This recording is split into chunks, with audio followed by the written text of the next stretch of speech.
Good evening, everyone. Welcome to the third class of Mishlei, the book of Proverbs. It's a very fascinating and exciting class that this is going to be. And the reason is because we already, in chapter 1, we did the first 6 verses, which really simply just describe the structure and purpose of this book. But now Shlomo HaMelech, King Solomon, is going to give us the actual instructions. Is going to give us at this point. We're finished with the appetizer, and we're now going to go to the 11-course meal. So I hope you're ready for that. That's something that's very important. So I'm going to bring it up on the screen, and we're going to go to verse number 7. The first 6 verses, verse number 7. Okay. Yirat Adonai reshitaat chochma umusar evilim bazu. Okay. The fear of God is the beginning of knowledge. Fools despise wisdom and discipline. So this is something which is at the heart of this book. Let me explain a little bit about what it's trying to tell you. We not only aim or aspire to have the wisdom and knowledge of the book or of Torah or of anything else. Torah study is something very important, but it's about living a life of Torah, about internalizing the values that you are given. It's not just about acquiring the knowledge, but it's really acknowledging God as the creator of the world, and more importantly, as the lawgiver, and then to instill within our soul this moral guide that we're going to achieve through this study. So that's something that is very important. All right. And that's the beginning of knowledge. Is a prerequisite to knowledge is you really have to fear God. It's interesting because in Pirkei Avot, in Ethics of Our Fathers, it says, where there is no wisdom, there is no piety. In other words, you can't be righteous without wisdom. And without piety, there can be no wisdom.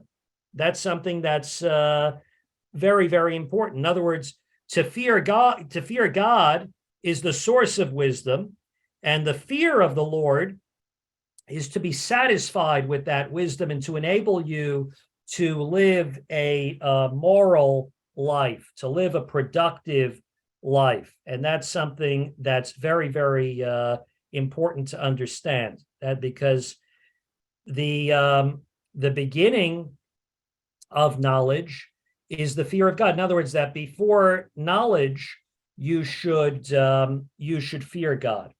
Now, also, it says here that fools despise wisdom and discipline. They're all interwoven. They're all interrelated. So the fool wants wisdom and may study it and study it and study it, but what's the difference? The fool despises self-improvement. In other words, you ever heard the expression, no pain, no gain? I've learned that in the gym. That's why I'm not a big fan of going to the gym, but I have to, and I have to do a lot of exercise. In other words, there has to be something that makes an impression, something that's going to get your attention. It's not always easy. There's going to be some pain involved. So that's something that's very important to understand. So if we're not coming out any differently as a result of the knowledge we're acquiring, then perhaps there's something wrong with the way we're studying the knowledge. All right? So the fool says, yeah, I'm just going to have all this knowledge, but my character is not important. Now, but the essence of this really is character development. There were 2 schools of thought back in ancient times that pretty much shaped the way Jewish life is supposed to be practiced. We talk about Jewish tradition, Jewish practice. So there were two schools of thought. Both aspired to be the dominant school that would really shape the way we observe religious life. Those two schools were Beit Shammai, the school of Shammai, Beit Hillel, the school of Hillel. Hillel was known to be the more tolerant school, all right? In other words, well, give you an example. Hillel always was eager to hear what the other school had to say and say, you know what, I know God, I'm right, my way is the best way, and yeah, I don't really care what the other person has to say or the other school of thought has to say. They were very eager to hear, to listen.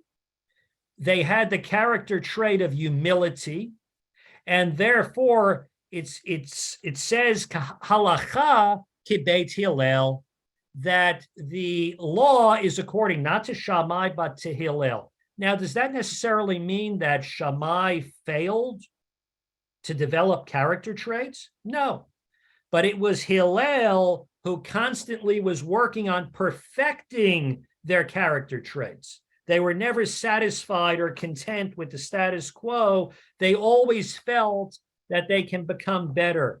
They always wanted to acquire more discipline based on their knowledge. And that's why we follow Hillel, because their character traits were superior to the school of Shammai. And at the heart of those character traits, what developed those character traits? Humility. And that's pretty much the thing. And today I find the biggest problem among people is the inability to listen to a full sentence.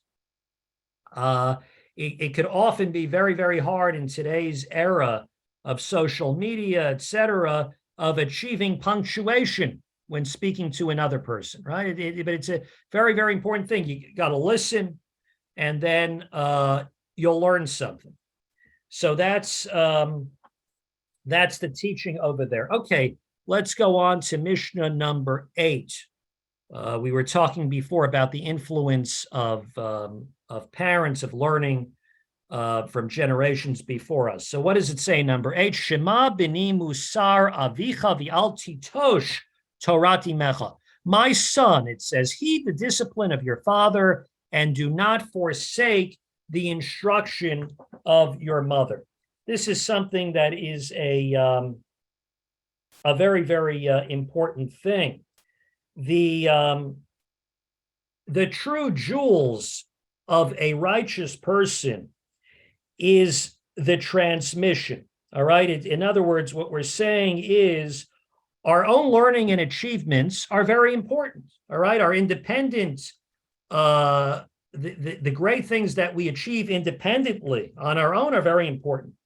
But the integration of what has been handed down to us prior to us coming into this world even becomes our ultimate treasure. And it's previous wisdom, the wisdom of that has come before us, is something that's very important. What is the other thing that it's telling us? And this is something very important. I think it applies to current events today as well. So listen very carefully. The home, yes, indeed, the home is the primary source for developing good character traits, for developing the fear of God. The school cannot be a substitute in this regard. It's the parents who are the primary teachers.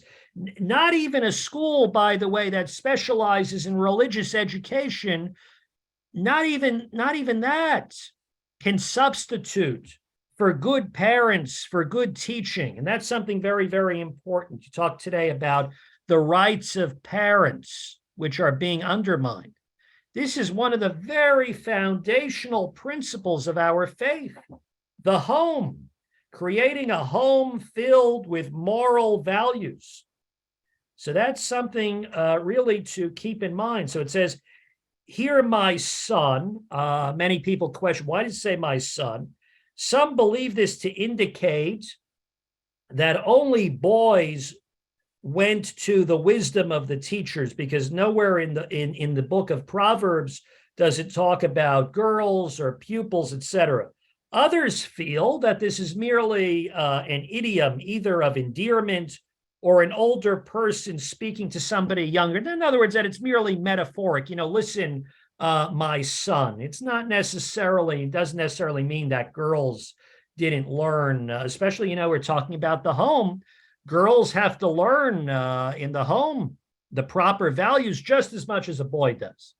I don't believe that there's any superior or inferior knowledge on potential, that either a boy has the superior potential for knowledge, or girl has an inferior potential.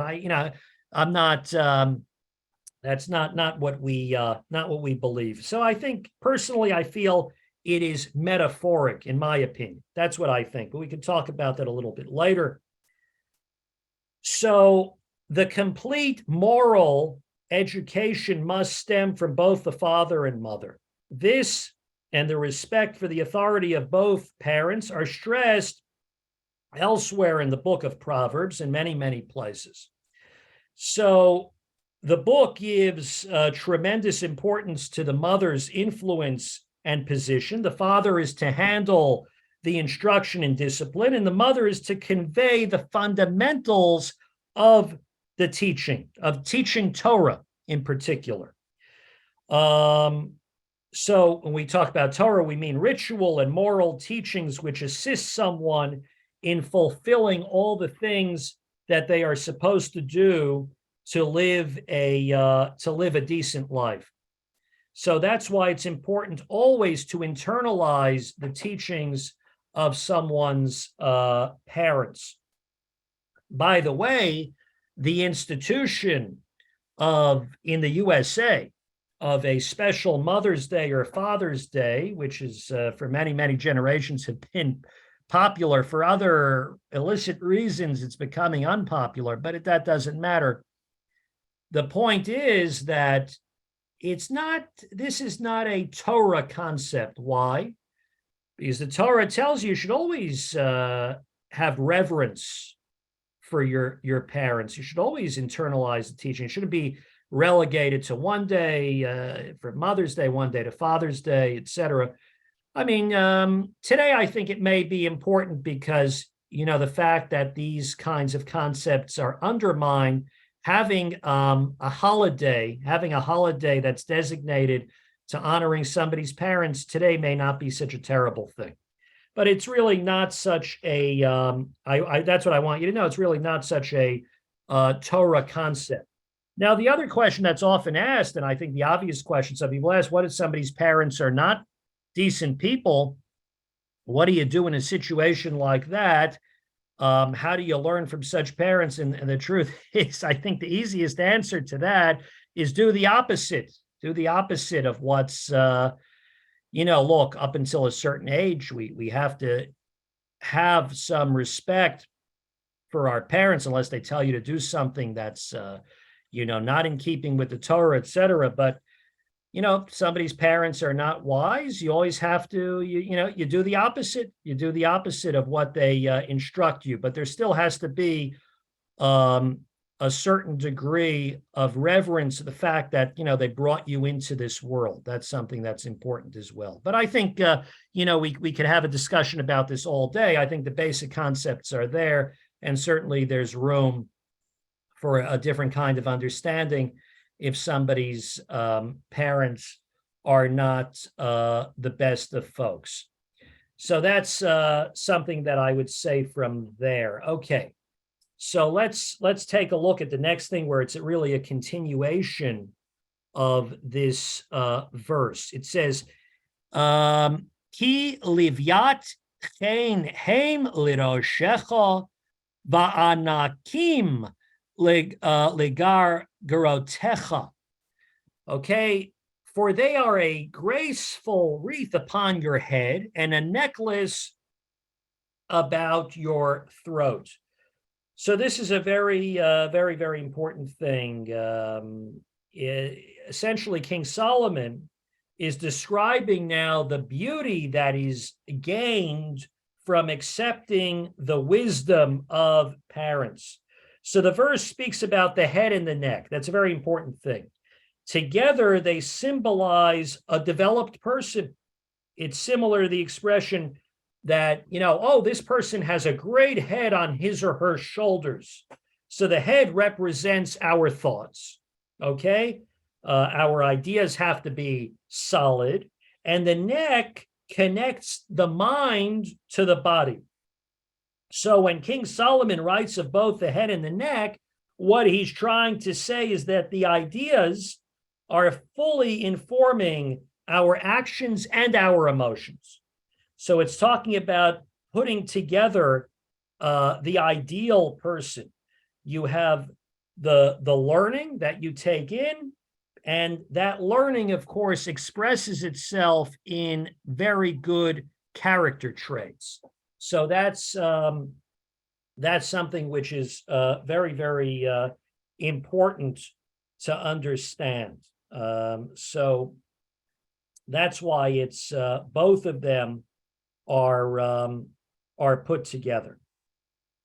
So this is how we view the process of molding our personality, taking the learning, the wisdom, internalizing it, and ultimately using it to develop the best possible character traits. So I thank you very much.